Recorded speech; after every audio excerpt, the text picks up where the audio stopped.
Maneno ya baraka ya Enoko aliyowabariki wateule na wenye haki watakaokuwa hai siku za dhiki, wakati waovu na wasiomcha Mungu wataondolewa.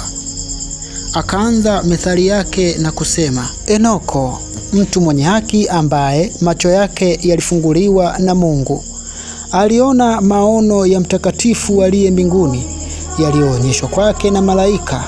Nilisikia kila kitu kutoka kwao na nikaelewa nilipoona. Lakini haya si kwa kizazi hiki, bali ni kwa kizazi cha mbali kijacho. Kuhusu wateule nalisema, na nikaanza mithali yangu kuhusu wao.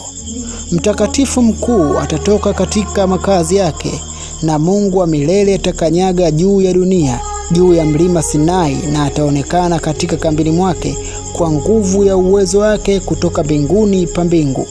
Wote watatishwa na hofu kuu itawashika, hata malaika walinzi watatetemeka, na hofu kuu itawashika hadi miisho ya dunia.